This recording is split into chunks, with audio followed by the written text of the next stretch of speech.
नमस्कार।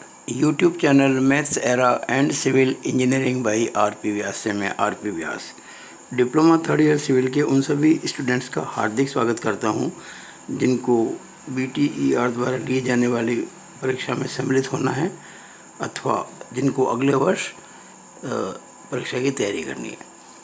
अभी मैं मल्टीपल चॉइस क्वेश्चन जो हैं MCQ यानी कि ऑब्जेक्टिव टाइप उस पर तैयारी करवा रहा हूँ इन वीडियोस के माध्यम से। और चैप्टर 7 जो है CE 303 design of RCC structures, उसमें है ये चैप्टर रिटर्निंग वॉल यानी कि प्रतिधारक दीवार। तो इस पे जो क्वेश्चंस दो पेपर्स में 2016 स्पेशल में आए हैं उनको तो करूँगा ही, कुछ अन्य बातें भी बताऊँगा। तो आप पेन कॉपी साथ लेके बैठे ताकि आपको दिक्कत नहीं आए, फटाफट इसकी तैयारी कर सकें। तो शुरू करते हैं बिना समय खराब के इस वीडियो को। देखिए, पहला क्वेश्चन मैं ले रहा हूँ वो जो 2016 के ऑब्जेक्टिव में क्वेश्चन नंबर 25 था। प्रतिधारक दीवार की स्थिरता की शर्त होती है, यानी कोई रिटर्निंग वॉल है ना, उसकी जो स्टेबिलिटी होती है उसकी शर्त क्या है ये पूछा गया इसमें। पहला, उलटने के प्रति सुरक्षित, सेफ अगेंस्ट ओवरटर्निंग। दूसरा, सरकने के प्रति सुरक्षित, सेफ अगेंस्ट स्लाइडिंग। तीसरा, धंसने के प्रति सुरक्षित, सेफ अगेंस्ट सबसाइडेंस। और चौथा, उपरोक्त सभी। तो इसमें कौन सा आंसर सही है आप देखते समझ गए होंगे। इन तीनों में सेफ होना पड़ता है रिटर्निंग वॉल को, तब जाके वो सुरक्षित मानी जाती है, सेफ मानी जाती है। तो जो ये डी आंसर है यानी ये तीनों सही है, ये कह रहा है डी यानी उपरोक्त सभी। तो ऑल ऑफ द अबव, ये आंसर सही होगा डी इसका। दूसरा क्वेश्चन जो उसी पेपर में क्वेश्चन 24 था, मृदा को क्षैतिज आलंब प्रदान करने के हेतु निम्न दीवार बनाते हैं। भाई कई तरह की दीवारें होती हैं, वो दीवार जो सॉइल का जो होता है मास उसको हॉरिजॉन्टल सपोर्ट जो इसमें प्रदान करता है। मृदा को क्षैतिज आलंब प्रदान करने के लिए क्या होता है कि जैसे ये वाल है और ये जो इधर सॉइल है ये हॉरिजॉन्टल हो गया ना, ये सारी सॉइल आई हुई है यहाँ पे इस तरह से। तो ये चीज़ जो है जो इसको सपोर्ट कर रही है इसे कहते हैं रिटर्निंग वॉल। तो इसमें देखिए 4 ऑप्शन आपको दे रखे हैं। पहला, विभाजक दीवार यानी कि पार्टीशन वॉल, ये तो गर्म ही होती है। प्रतिधारक दीवार रिटर्निंग वॉल, ब्रेस्ट वॉल और एक 4 दीवारी जो बाउंड्री वॉल। तो दिखती बात है जब क्वेश्चन आता ही है चैप्टर सी का तो इसका आंसर ये आएगा ना, प्रतिधारक दीवार। तो ये 2 क्वेश्चन हो गए। अब तीसरा क्वेश्चन देखिएगा, ये उसी पेपर में क्वेश्चन नंबर 26 था। प्रतिधारक दीवार की हील स्लैब में प्रबलन की आवश्यकता होती है। In heel slab of and RCC cantilever retaining wall the reinforcement is. अब जो लोहे के सरिये लगाते हैं ना हील स्लैब में, वो कहाँ लगाते हैं इसकी चर्चा इसमें होनी है। पहला आंसर, तली के रेशों में यानी कि बॉटम फाइबर्स। फिर दूसरा, मध्य रेशों में यानी कि मिड फाइबर्स। तीसरा, ऊपरी रेशों में टॉप फाइबर्स। और चौथा, उपरोक्त में से कोई नहीं।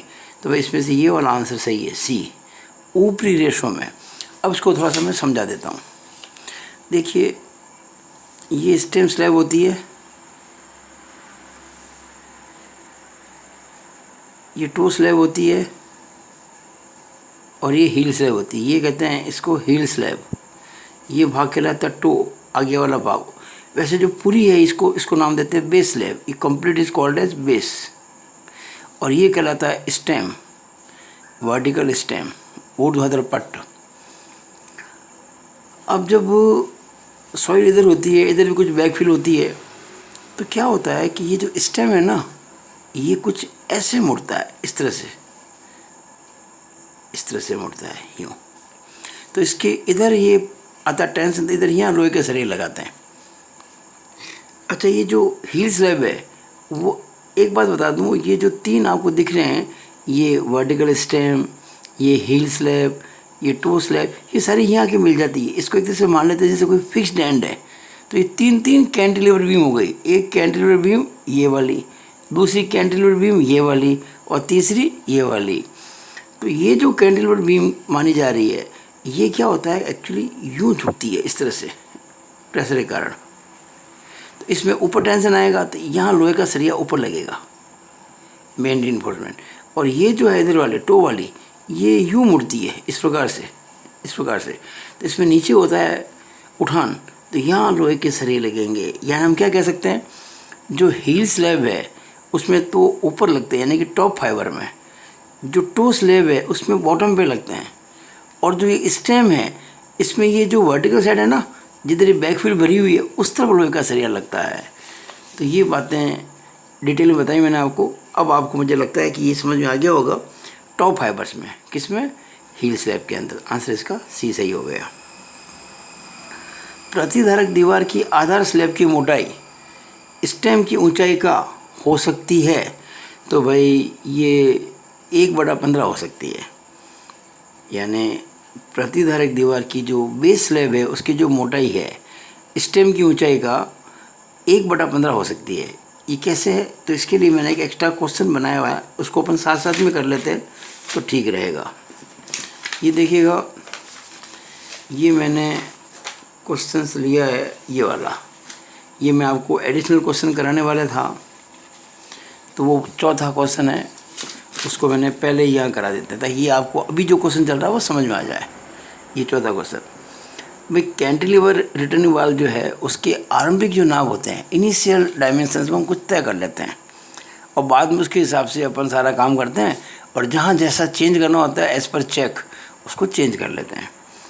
लेकिन एक अगर इनिशियल अच्छा मिल जाए तो डिज़ाइन जल्दी होती है और सही भी होती है। तो ये देखिएगा, ये मैंने कैंटिलीवर टाइप रिटर्निंग वाल बनाई है। ये इसकी ओवरऑल हाइट है, यहाँ से लेके यहाँ तक, इसको कहते हैं ओवरऑल हाइट। और ये नॉर्मली आपको दे दी होती है क्वेश्चन के अंदर। कभी कभी ये नहीं देके इसको बेस लेवल के ऊपर भी दे देते, तो वो लगभग शुरुआत में एक ही मान लेते हैं। अब ये जो ओवरऑल हाइट है इसका 15वां हिस्सा, ये देखिए, ये बेस जो बेस लेवल है ना उसकी जो थिकनेस है ये h/15 है, जो मैंने अभी क्वेश्चन में आपको आंसर दिया था, h/15। जैसे ये मान लीजिए 10 मीटर है तो उस केस के अंदर फिर खैर 10 मीटर तो होती नहीं है, तो 6 मीटर से नीचे बनाई जाती है। जितने भी हो उसको अपन क्या करेंगे, उस हाइट को 15 से भाग लगा देंगे, वो थिकनेस होनी चाहिए इसकी बेस स्लैब की। हो गया।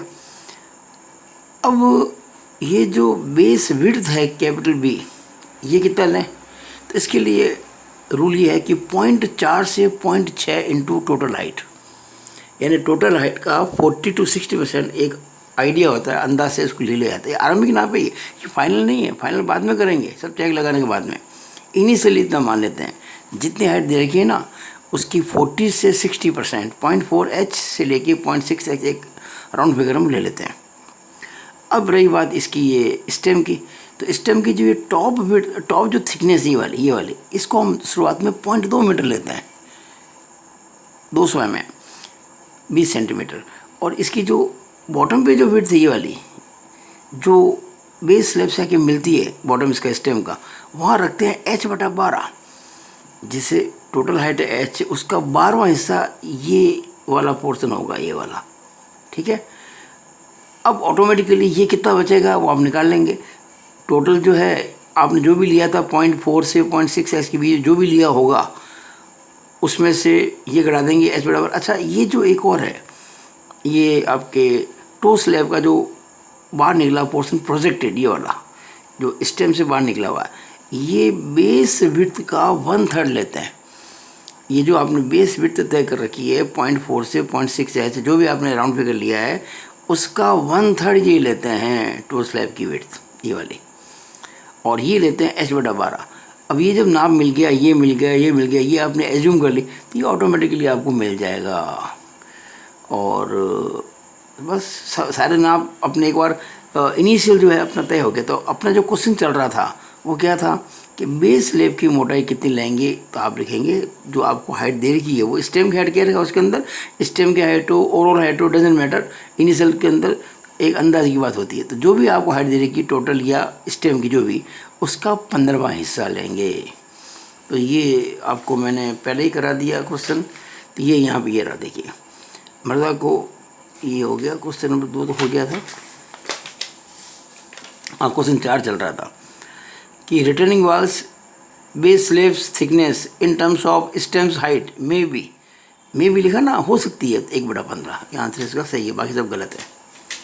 ये इसके क्वेश्चन 4 हमने कर दिए। अब करते हैं क्वेश्चन नंबर 5। बस ये 4 ही क्वेश्चन, 1 मिनट, 4 क्यों क्वेश्चन ज़्यादा आए थे। अच्छा, ये पेज अभी हमारा 2 ही हुआ है। ये पेज नंबर 3, ये क्वेश्चन नंबर 5। ये 2016 स्पेशल में आया हुआ है। 2016 स्पेशल में एक टी आकृति की पुष्टा दीवार, यानी कि टी शेप्ड रिटर्निंग वॉल मुख्यतया आधारित होती है। A T shaped returning wall, इसका नाम कैंटिलीवर टाइप रिटर्निंग वॉल भी होता है, क्योंकि मैंने अभी आपको समझाया था ना, ये जस्ट ये 3 इसमें लगते हैं कैंटिलीवर, पहला, दूसरा, तीसरा। तो एक टी आकृति की पुष्टा दीवार मुख्यतया आधारित होती है। A T shaped returning wall mainly consist of एक बाहुप्रास धरण यानी कि 1 कैंटिलीवर बीम, 2 बाहुप्रास धरण यानी कि 2 कैंटिलीवर बीम्स, 3 बाहुप्रास धरण यानी कि 3 कैंटिलीवर बीम्स और 4 बाहुप्रास धरण 4 कैंटिलीवर बीम्स। एक्चुअली पेपर जब सेट जिसने किया है, एक मिस्टेक कर दी है। बाहु जब लिखते हैं तो प्रास नहीं लिखते हैं, और जब प्रास लिखते हैं तो बाहु नहीं लिखते हैं। एक्चुअली कैंटिलीवर बीम को हिंदी में कहते हैं प्रास धरण या केवल बाहु धरण। तो दोनों लिखना ठीक नहीं लगा मेरे को, लेकिन ठीक है, जो लिखा मैंने भी लिख दिया। तो बाहुधरण का मतलब होता है कैंटिलीवर बीम। तो आपको मैंने बताया, अभी आपके सामने था, ये बताओ कितने कैंटिलीवर दिख रहे हैं इसके अंदर। 3, स्टेम, हील और टो, यहाँ सब फिक्स है ये। तो इसका आंसर होगा 3 प्रास धरण यानी कि 3 कैंटिलीवर बीम जो होती है वो इसमें आती है। तो सी ऑप्शन सही है इसका। अब अगला क्वेश्चन नंबर 6। ये क्वेश्चन भी आपके जो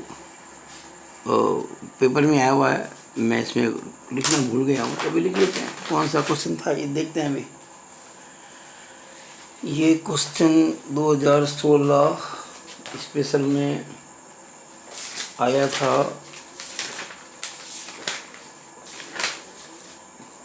एल आकृति की, ये क्वेश्चन नंबर 27 था। ये क्वेश्चन नंबर 27 था 2016 स्पेशल में।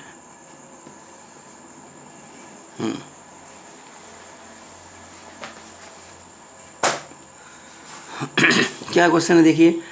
इनमें से कौन सी आरसीसी पुष्टा दीवार 6 मीटर से अधिक ऊंचाई के लिए उपयुक्त है। Which of the following RCC retaining wall is suitable for height beyond 6 metre. तो देखिए भाई, एल शेप है, टी शेप है, ये तो 6 मीटर से नीचे काम आती है, इसके ऊपर काम नहीं आती है।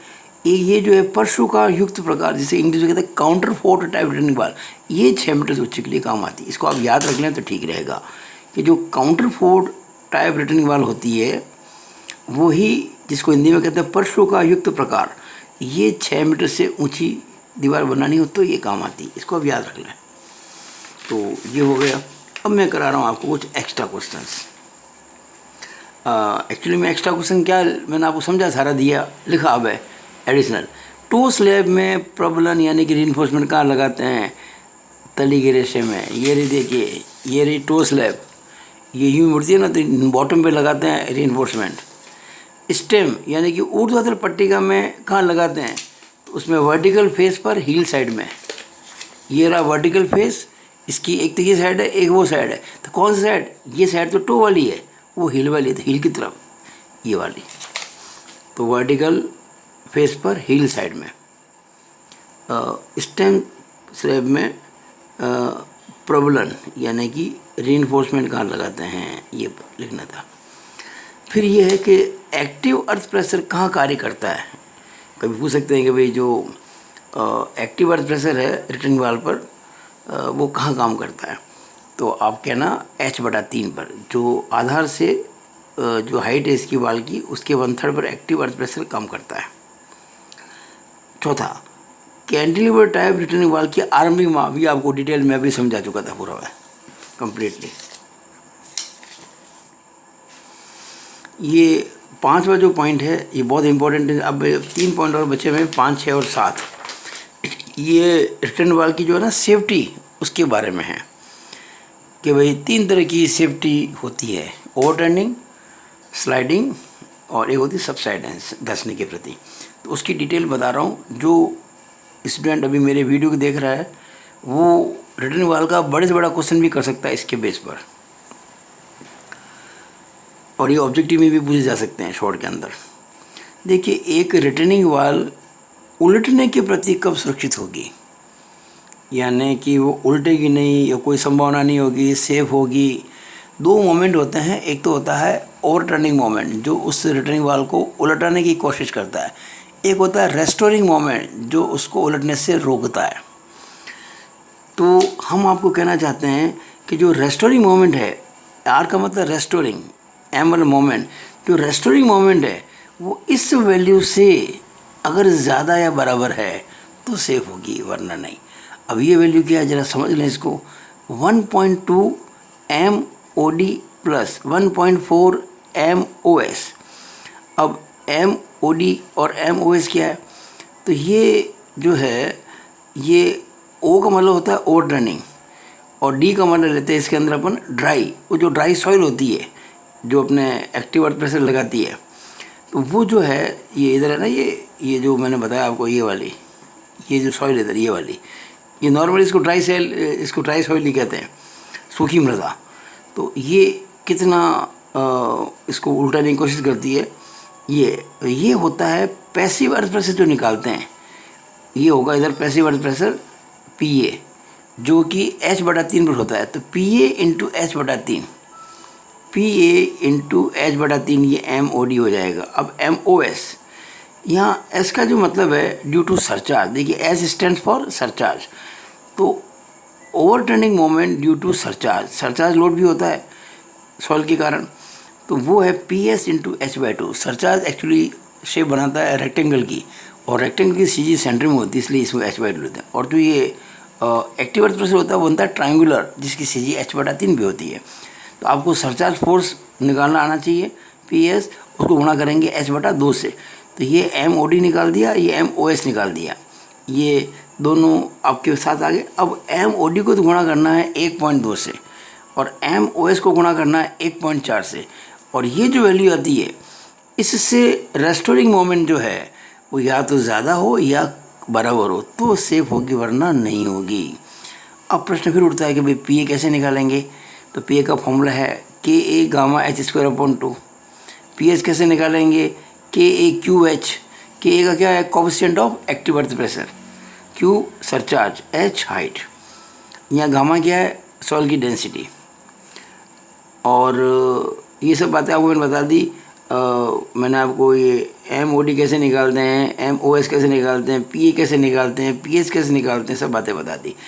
अब मान लो अगर आपने जो MR निकाला, हम तो कहते हैं ज़्यादा होना चाहिए या बराबर, और अगर कम हो गया तो क्या करेंगे, कम हो जाएगा तो फिर आप इसे क्वेश्चन आ सकता है ऑब्जेक्टिव, अगर रेस्टोरिंग मोमेंट रेस्टोरिंग मोमेंट के कारण वो सेफ नहीं है, तो आपको लिखना है हमें we have to change the wall dimensions, हमको जो वॉल के जो हमने आरंभिक डायमेंशन कुछ लिए थे ना उनको बदलना पड़ेगा। ये इसका कोई और तरीका नहीं है, ये तरीका है। अगला, सेफ्टी अगेंस्ट स्लाइडिंग, सरकने के प्रति सुरक्षा। ये सुरक्षा तब होगी जब FR/FS जो है वो 1.4 या उससे ज़्यादा हो। ये 1.4 इसकी फैक्टर सेफ्टी है, ठीक है ना। एक्चुअली ये जो आप देख रहे हो ना, ये वाला, ये वो मोमेंट है, अगर मैं इसका भाग इसमें लगा दूँ बाद में इसकी फैक्टर सेफ्टी बन जाए, पर इसमें इसी प्रकार से कहा गया है, तो इसको ऐसे याद रखें। यहाँ 1.4 आ रहा है, यानी अब इसमें FR क्या है और FS क्या है। देखिए, FR जो है वो रेजिस्टिंग फोर्स है, और जो FS है वो जो ये एक्टिव अर्थ प्रेशर के कारण है या जो सरचार्ज के कारण है। देखो, आपको मैंने अभी PA और PS बताए थे, देखिए ये रहा PA और ये रहा PS, इन दोनों को जोड़ दो तो वो आपके FS बन जाएगा, ठीक है, ये वाला FS बन गया। और FR जो होता है, जो रेजिस्टिंग फोर्स है, वो किस कारण होता है, दो कारण से। एक तो ये जितने वेट लग रहे हैं, भाई नीचे क्या होता है, जो इसकी शेप होती है वाल की, उसके हिसाब से कई सारे इसको भागों में बांट के, ट्रायंगुलर है, रेक्टेंगल है, ट्रेपेजॉइडल जो भी है, ऊपर से जो इसका वेट आता है सॉइल का, मैंने यहाँ सिग्मा डब्ल्यू लिखा है। एक्चुअली 3-4 इसके हिस्से होते हैं ज्योमेट्री के आधार पर, तो सारा वेट उसको अपन जोड़ लेते हैं, उसको 0.9 से गुणा करते हैं, ध्यान दीजिएगा। और इसको हम ये कोफिशिएंट ऑफ फ्रिक्शन से भी गुणा करते हैं, जो आपको क्वेश्चन में दिया होता है। और उसके अलावा हम क्या करते हैं कि passive resistance of the soil in front का मतलब ये इधर देखो, ये कहलाती है बैक फील्ड, ये बैक फील्ड कहलाती है बैक, और ये इधर कहलाती है फ्रंट। यानी ये जो आपका टो की साइड में जो सॉइल है कुछ मान लीजिए, तो वो जो है वो इसमें सपोर्ट करती है हमको। तो passive resistance of soil in front toe की तरफ, और इसकी वैल्यू होती है KP gamma DF²/2, KP gamma DF²/2। ये चीज़ आपको याद रखनी है, ठीक है। और ये सारा मैटर हो गया। अब अगर आप देखिएगा, आपको जब FR मिल गया और आपको ये FS मिल गया, अब आपको आराम से ये कोई दिक्कत नहीं, भाग लगा देंगे। और ये वैल्यू क्या आनी चाहिए, 1.4 से कम होनी चाहिए। अगर 1.4 से कम है तो हम कहेंगे सॉरी, ये वैल्यू 1.4 या उससे ज़्यादा होनी चाहिए। मैंने ये लिखा है, अगर ये 1.4 से कम हो गई तो फिर फेल हो जाएगा। उससे बचने के लिए एक तरीका होता है कि जो बेस स्लैब है, बेस स्लैब, उसमें आपको शीयर की लगानी चाहिए। अपरूपण चाबी कहते हैं इसको हिंदी के अंदर, अपरूपण चाबी, वो आपको लगानी चाहिए। तो ये 2 तरह के चेक होता है। अब लास्ट चेक जो बचा है वो भी कर लेते हैं। धंसने के प्रति सुरक्षा, सेफ्टी अगेंस्ट सबसाइडेंस, ये सुरक्षा संभव है या ये जो रिटर्निंग वाल सुरक्षित होगी अगर टो पर जो अधिकतम प्रतिबल है, यानी P मैक्स जो है वो अलाउबल जो बीरिंग स्ट्रेस है सॉइल की, उससे कम हो या बराबर हो। यानी कि जो आपकी बीरिंग प्रेशर है सॉइल का, अलाउबल जो है, जो आपको सवाल में दिया जाएगा, वो ज़्यादा होना चाहिए या बराबर होना चाहिए, या ये जो चीज़ आ रही है मैक्सिमम प्रेशर, वो कम होना चाहिए, बराबर होना चाहिए। अब भाई मैक्सिमम प्रेशर कैसे निकालेंगे, तो उसके लिए फॉर्मूला ये है P मैक्स का, W/B गुणा 1 + 6E/B। ये डिटेल में तो हमें इसमें जाना नहीं है अभी, क्योंकि अपन ऑब्जेक्टिव कर, लेकिन आपको याद होना चाहिए फॉर्मूला ये एसेंट्रिसिटी है। कैसे निकालेंगे, उसके अंदर था कि जो B/2 है, बेस फिट जो है इसकी, बेस स्लैब की B/2, उसमें से x बार घटाएंगे। अभी हो सकता है नेगेटिव आ जाए तो मॉडुलस ले लेंगे। एक्चुअली जो बड़ा हो, ये बड़ा हो तो ये घटा देंगे, और ये बड़ा तो इसमें से घटा देंगे। और x बार कैसे लेंगे भाई, परिणामी बल जो निकलता है भाई, जो भी रिजल्टेंट फोर्स लग रहा है ना, उसकी टो से दूरी, इसको कहते हैं टो। ये टो का जो है ना, ये वाला, ये इससे दूरी, इस पॉइंट से तो ये जब सारे आपको मिल जाएंगे तो उस केस में आप P मैक्स निकाल पाएंगे। P मैक्स का फॉर्मूला ये W/B गुणा 1 + 6E/B, और E निकालने का ये फॉर्मूला है, ये निकल जाएगा। और ये आपको पता होती है, तो अगर ये सारे चेक लग जाएंगे तो आपको पता पड़ जाएगा ये जो आपका रिटर्निंग वाले ये सेफ है या नहीं है। तो भाई मेरा ये वीडियो आपको कैसा लगा, अगर मैंने अपना ईमानदारी से प्रयास किया आपको इस चैप्टर को समझाने का, और आपको लगता नहीं आपको फ़ायदा हो रहा था, आप बहुत सारा इसको लाइक करो, बहुत सारा शेयर करो। और अगर आपने अब तक मेरे YouTube चैनल को सब्सक्राइब नहीं किया तो सब्सक्राइब भी कर लीजिएगा। केवल आपको सब्सक्राइब नहीं करना है, आप जितने ज़्यादा व्यक्तियों से सब्सक्राइब कराओगे उनको लाभ पहुंचाओगे, क्योंकि मेरा फील्ड बहुत बड़ा होने वाला है आने वाले समय के अंदर। Diploma 2nd year, diploma 1st year, B.Tech 6ठी से 12वीं की मैथमेटिक्स, पता नहीं किस किस क्षेत्र में मैं अपने काम को बढ़ाऊंगा आगे, अपने अनुभव का लाभ बच्चों को देना चाहता हूं। तो जिस तरह से आज आपको लाभ हो रहा है, वही लाभ बाकी बच्चों को मिले, ये अपेक्षा आपसे करता हूं। आप इसमें सहायक बनेंगे, ठीक है। तो it is all over about this video. Thank you.